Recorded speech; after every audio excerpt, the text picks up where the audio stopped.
Hello and welcome to Ikasan Online Tutorials. My name is Michael Stewart and I am a core developer on the Ikasan Enterprise Integration Platform. And today we're going to be looking at the new Ikasan 4 release. So what's new in Ikasan 4?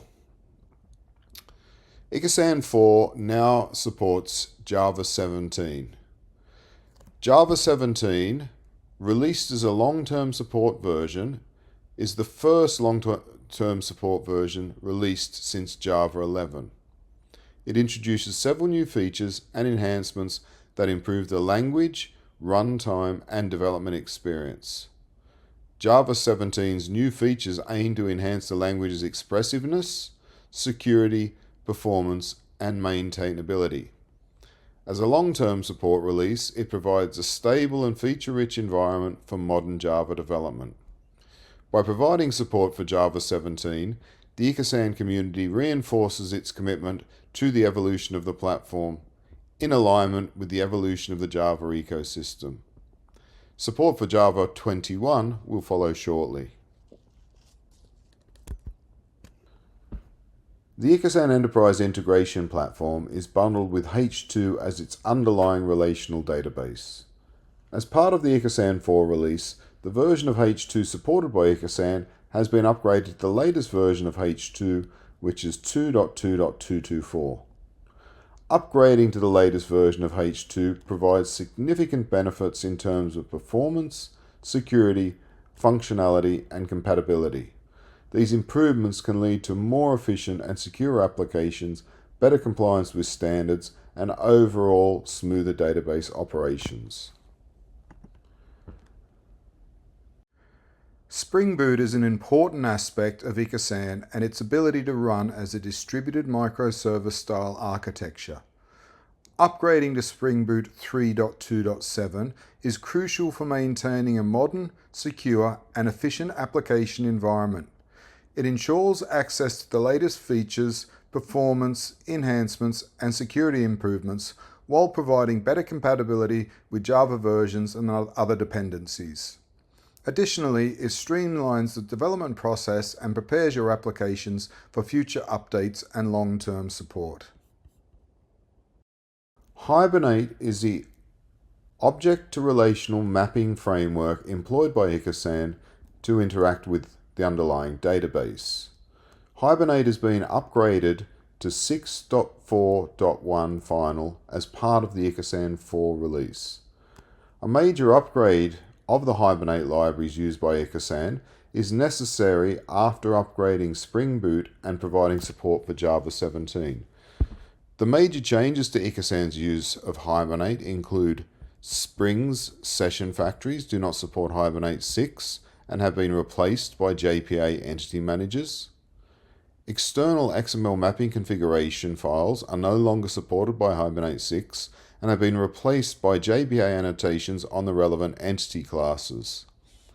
The concept of a persistence unit has been introduced, providing the association of entity classes with entity managers and subsequently the DAO classes via a persistence context annotation. Developers upgrading legacy Ikasan modules that employ Hibernate need to be aware of the above Hibernate changes and will need to align their implementation with version 6.4.1 of Hibernate. There are various reference implementations available in the Ikasan GitHub repository. Another major change in Ikasan 4 is the migration of the Java Enterprise Edition namespace, which was formerly the Javax namespace, to the Jakarta Enterprise Edition namespace. The migration from Javax to Jakarta namespace primarily involves updating Java Enterprise Edition APIs and related libraries due to the evolution of the Java Enterprise Edition ecosystem to Jakarta Enterprise Edition. Here's a brief overview of why and how this migration is happening. Java Enterprise Edition was transferred from Oracle to the Eclipse Foundation and renamed Jakarta Enterprise Edition to continue its development and evolution under community-driven governance. As part of this transition, packages and namespaces originally under Javax are being moved to Jakarta. Oracle retained rights to the Java namespace, leading to the need for Jakarta Enterprise Edition to migrate to the Jakarta namespace to ensure ongoing development and avoid potential trademark conflicts. Moving to Jakarta Enterprise Edition under the Jakarta namespace allows for continued open source development and innovation within the community involvement, ensuring the platform remains relevant and up to date. Another major change to Ikasan 4 is upgrade of Varden to version 24.3.5. Varden is the UI framework employed by the Ikasan Enterprise Service Bus and Scheduler dashboard. Varden 24 delivers a significant step forward for users of Varden Flow with a new technology baseline that includes Java 17, Spring Boot 3, and Jakarta Enterprise Edition 10. This ensures you can continue building Varden Flow apps with the latest Java technologies. The technology baseline mentioned above is aligned with the same technology baseline that has been performed for Ikasan 4. Solar has been upgraded to version 9.5.0.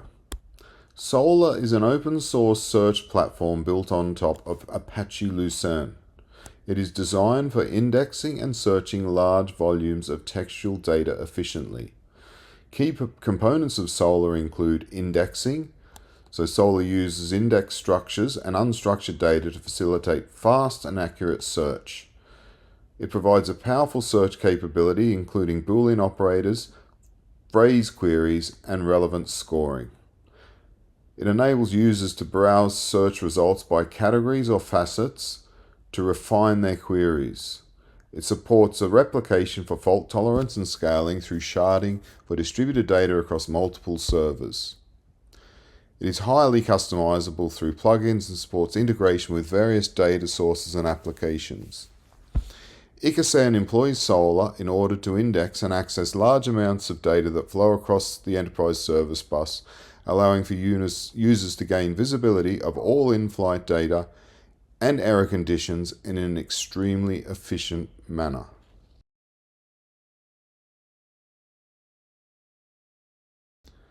An important new and necessary feature of Ikasan 4 is the automated migration of H2 databases from the previously supported version of 1.4.200 to the new version 2.2.224.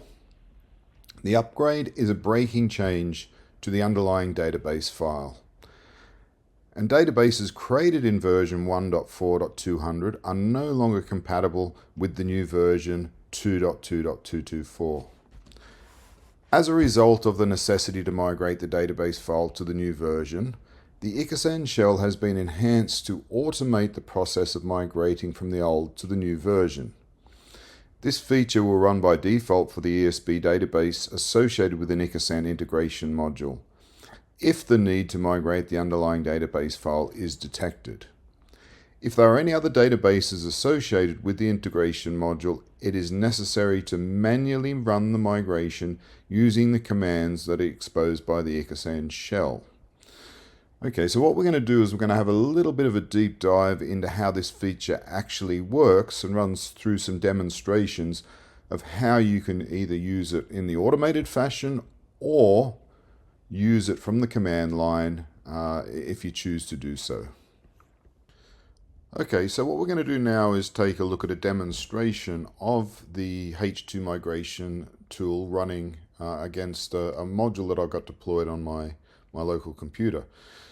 This module happens to be a scheduler agent. It was initially created as a 3.3.0 version of the platform, and as a result it had the old version of the H2 database that was created for that module. So now that I've upgraded the module to Ikasan 4, it will be necessary for me to run the migration so that the H2 database file is compatible with the new version of H2. So as I've previously stated, we use the Ikasan shell in order to run this migration. Now, for the default ESB database, the migration runs in an automated fashion. So all you need to do is start your module and the shell will detect that the migration is necessary and run it in an automated fashion without you having to do anything at all. Now that is predicated on some property values being available in your property file, and I'm going to just open up the config file and we'll have a look at that and just to point out which configuration values are necessary. So if I open that config file, you can see here we've got this property value here, which is H2DB migration module persistence database path. And that's been defined as the path to my database, in this case the ESB database. The other two values that are relevant are the username and password that are used for that database. Now, in my particular environment, I'm using the defaults because it's just my local machine. In a secure environment, you would probably have changed that from the default. Moreover, the password here in the property file would be encrypted. This is just a demonstration to show you how this works. So I'm going to quit out of that. Now, I've mentioned that this is running as part of the Ikasan shell. So the first thing I'll do, I'm just going to fire up the Ikasan shell, and we're going to have a quick look and see what we've got here. So if I fire up run the Ikasan simple.shell script here, we enter into the Ikasan shell. If I type in help there, you can see what commands we've got available. And the command that we're looking at today is the migrate H2 command. So what I'm going to do is have a look at that and see what features we have, or what commands, what parameters we can pass to the command when we run it. You can see here, so migrate H2, it's responsible for migrating the H2 database. So the first command value that we can pass in is the source version of the H2 database, and it's by default is already set to 1.4.200, and the target version by default is set to 2.2.224. They're the only two source and target versions that are supported at the moment, because this is a new feature and this is the only upgrade path that's necessary at the moment. We can also pass in the username for the database. It is being picked up from the properties file by default, so unless we need to manually set that on the command line, we can just rely on it being picked up from these property values here. And similarly, we've got the database location, and that's once again being picked up from this particular path here. Now that's the default ESB database. So I'm just going to quit out of the shell there now, and as I've stated, in order to run the database migration for the default ESB database, all I need to do is run the start command for the Ikasan module. So if I type in Ikasan simple.sh.start,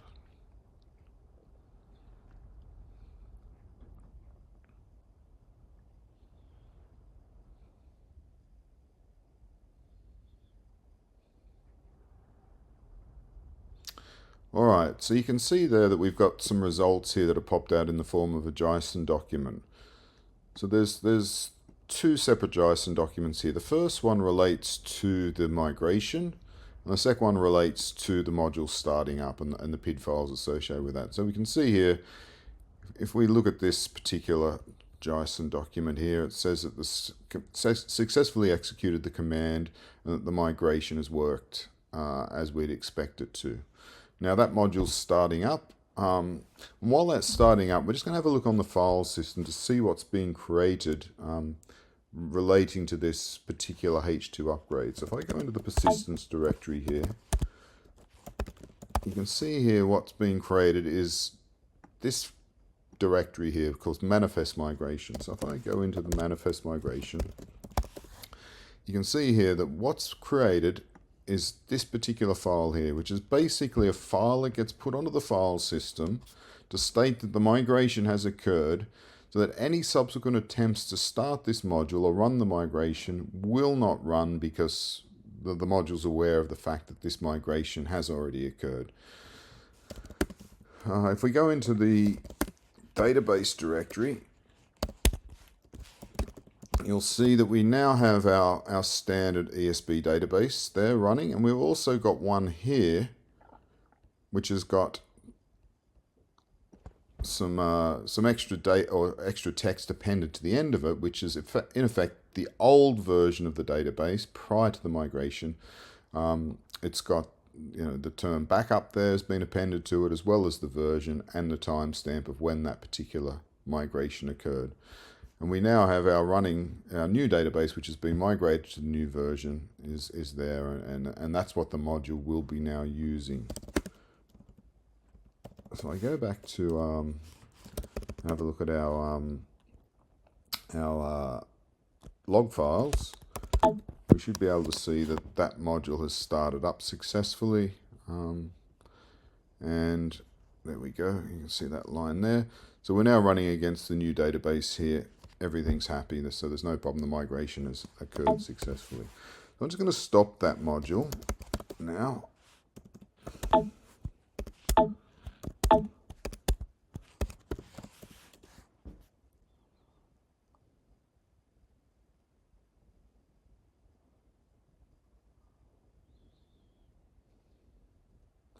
All right, so that's stopped, and we're going to go into the shell again. So I'm just going to run the Ikasan simple command, and we open up the Ikasan shell again. And I'm going to try and run migrate h2 again. And as I've pointed out, we have a manifest file in the file system that states that this migration's already run. So in an attempt to run it again, I get this message: the migration process has already been run and will not rerun. Similarly, if I try and restart the module again, so we know that the start script of the Ikasan shell automatically tries to do a migration if it's necessary. We can see this message has popped out here: the migration process has already run and will not be rerun. So all that happens now is that the module starts up in its normal fashion, it connects to the database, and it just continues to operate as we'd expect it to. So we've seen there that we've upgraded in an automated fashion the core ESB database of this particular module. Okay, so the next thing we're going to do is take a look at migrating an EAI database, or another database that's not the default ESB H2 database that's used by the Ikasan platform. So we've got an EAI database associated with this module. So let's have a look in the persistence directory. You can see there we've got our EAI database. And I know that was created on the previous version of H2 because this is an older module. As I've stated, the process for updating any database that's not the core ESB database requires a manual step. The first thing I'm going to just point out is that this module is not running. The process of running a database migration is not predicated on having the Ikasan module running. In fact, you probably don't want to start the module until you've done the migration of your EAI database. So let's fire up the Ikasan shell again and have a look.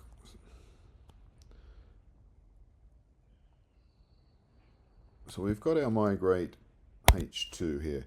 Now, as I've said before, we need to seed this database command with the location of the database that we're going to be migrating. So that's now the EAI database. So we've got our path to where the database file lives. I've also pointed out that the username and password is being picked up by the properties file, but if I wanted to, I could also put in the username and the password. They might differ from what's being used in the ESB database, right? So that gives me the option to seed this particular command with a a different set of user credentials. So I'm now going to run that migration.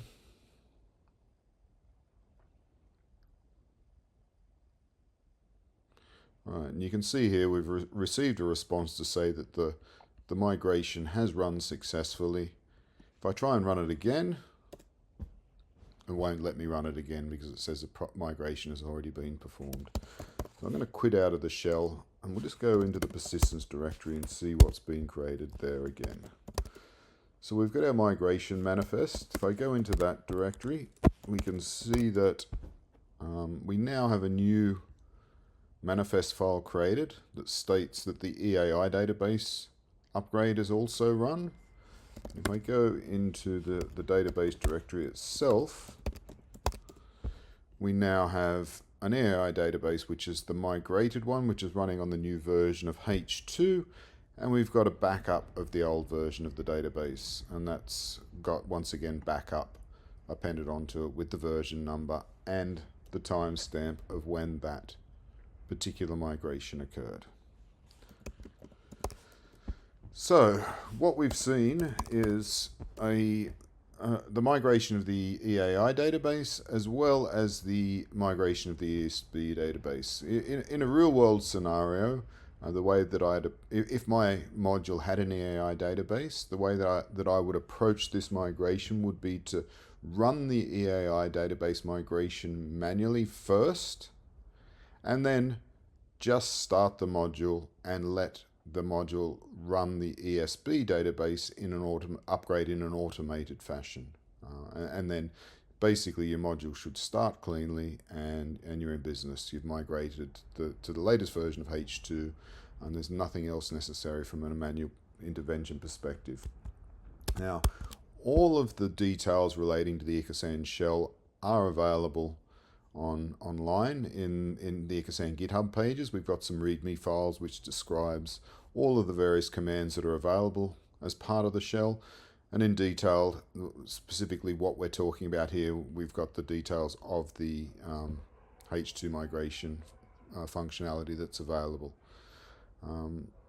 So that basically outlines how to run H2 migration as part of the Ikasan shell. An important new feature of Ikasan 4 is the automated backup of H2 databases.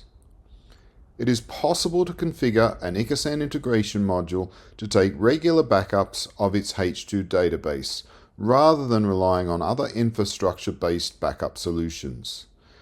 This allows for the restoration of the H2 database file in the unlikely event that the database becomes corrupted. A H2 database backup is also initiated when an Ikasan integration module is shut down.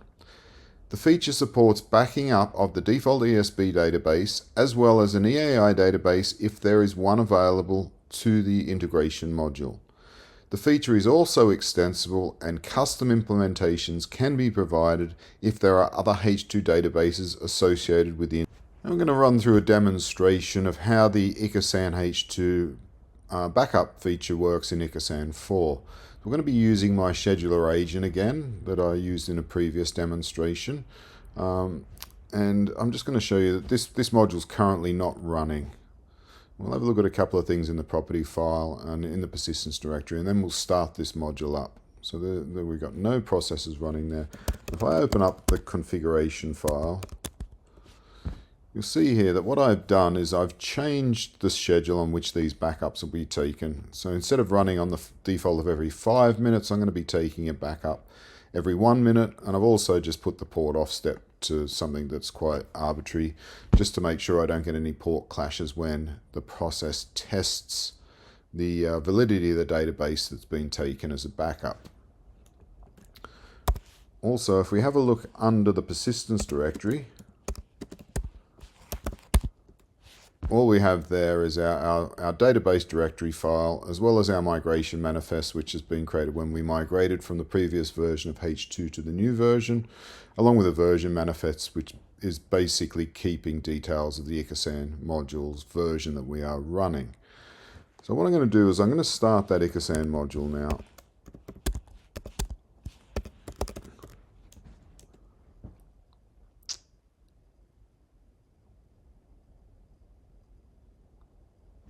And I'm going to tail the logs and wait for that to start.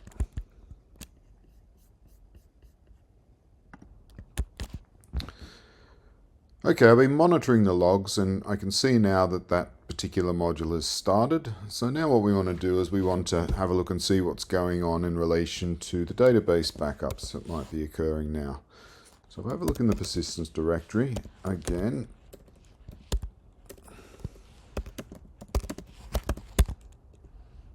you can see there a new directory is being created under persistence called ESB, which is aligned with the name of the database that we're taking backups of. So if I go into that directory, let's have a look and see what we've got there. Okay, so there's two new directories created under there. One of them is called DB Backup. Under there, we start to write the various backups of the file system, of the database that are being created. And under manifest, we keep a rolling file that basically is taking a notice of the state of the database that's backed up. Now, there's an important feature that users need to be aware of here. If a backup is taken and the backup feature determines that the backup is in fact corrupted, it will attempt to create 5 more versions of that database backup and test whether they're corrupted or not. If 5 of them are consecutively determined to be corrupt, the module is put, the flow that, all the flows in the module are put into a stopped in error state, and system operators will be notified of the fact that a database corruption has occurred, and a support team could be called out in order to remediate that problem. So we go back and we'll just have a look under the LS in the DB backup directory now. You can see that there's 2 backups there now, so they're occurring every minute. You can see here that the convention is to have the timestamp and the time associated with the backup, associated with each of the backups. And if we just monitor that for a minute, you'll see that we're currently rolling the number of files every 1 minute, and there will be a maximum of 2 of them created. So there you go. We can see that we've rolled over there. So we've got 20, 21, and 22 on the minute. And now we've deleted the one that was on the minute of 20, and we've got our 2 latest backup files created there in our backup directory. So that's demonstrated the backup working in practice. I'm going to just for the purposes of this demonstration now, I'm going to change a configuration property so that we retain more than just the 2 files. We'll retain 5 just for the purpose of this demonstration. Okay, I'm going to now change the configuration of the number of backups to retain. So I'll go into the application.properties file. I'll go down to here where my configuration values relating to the backups are, and I'm going to say we're going to keep 5 files now. So default H2 database is going to retain 5 files. I'll save that, and I will stop the module and restart it so that the new configuration values are picked up by the module. Okay, so I've made the configuration change. We're retaining 5 files now, and I've restarted the module, and I've been letting it run for a few minutes. So let's have a look in the persistence backup directory now. Alright, so you can see there that we're now retaining 5 files. And that can be any number that you choose. The reason that 2 seems like a pragmatic choice is that it gives the opportunity for us to detect 1 bad backup and have 1 good backup sitting on the file system. But ultimately that's at the discretion of the user, how many backups they want to keep and how often they want to be taking backups. Alright, so now that we've seen our backups in action, we're going to have a look at how to actually restore from a backup if it's necessary to do so. So I'm going to stop our module.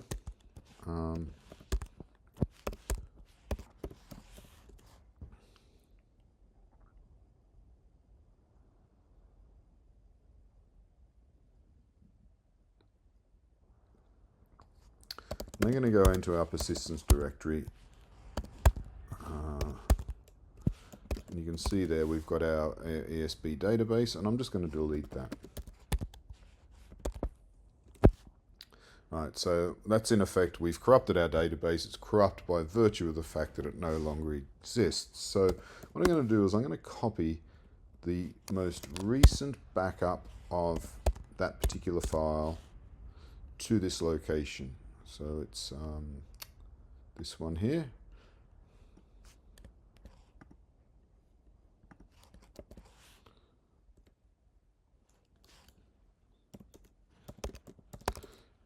And I'm going to unzip that file.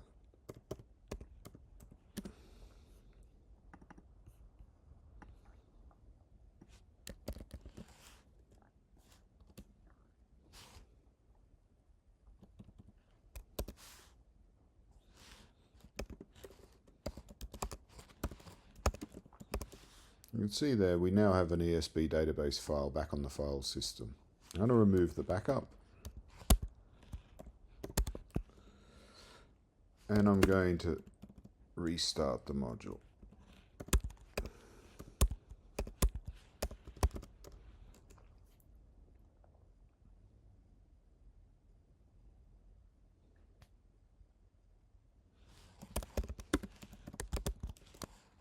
We're going to tail the logs and wait for that to restart. Okay, I can see that our module's restarted by this particular line here. So it's happily picked up that database file that I recovered from the file system, or I took from one of our backups, and the module's now running successfully again. So as you can see, it's very, very simple to take a H2 backup and restore that on the file system and restart the module against that particular file. Now, there's one more important feature to consider in relation to the H2 backups, and that is the fact that every time a module shuts down, as part of the shutdown sequence, a backup of that database is taken. So I'm going to demonstrate that. The first thing I'm going to do is I'm going to change the configuration of this module. So rather than taking a backup every minute, I'm going to take one every 5 minutes. It's going to make it more easy for me to demonstrate this feature of taking a backup when the module shuts down. So there's our cron schedule running on every 5-minute intervals now. I'm going to stop the module.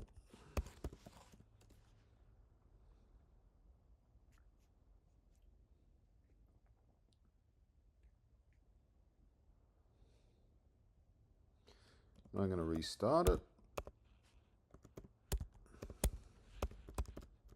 pick up the new property file, the changes to the property file, and we'll come back in a few minutes once that's backed up a few times, and we'll take a look at the backup feature shutting that causes a backup to be taken when the module shuts down. Okay, so I configured that to take backups now every 5 minutes. And if I have a look in the backup directory, we can see that we've now got 5 backup files taken on the 5 minutes. So the purposes of this particular part of the demonstration now is to show you how a backup is taken on shutdown of the Ikasan module. So I'm just going to stop this module.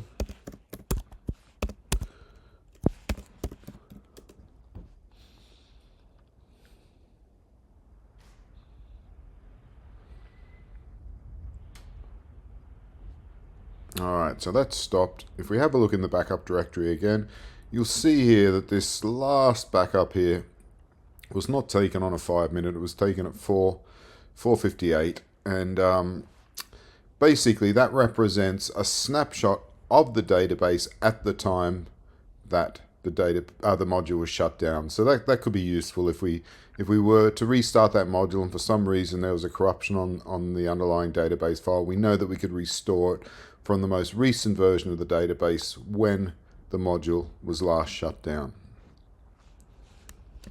finally, all of the details of the Ikasan backup feature is available in GitHub on the relevant README files associated with the H2 backup module.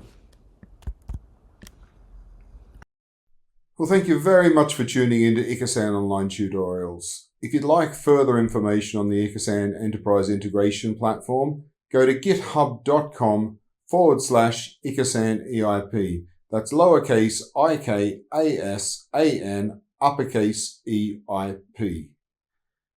All the links will be in the descriptions of the videos associated with the Ikasan Online Tutorials. And if you've liked what you've seen today, please subscribe to the Ikasan Online Tutorial YouTube channel.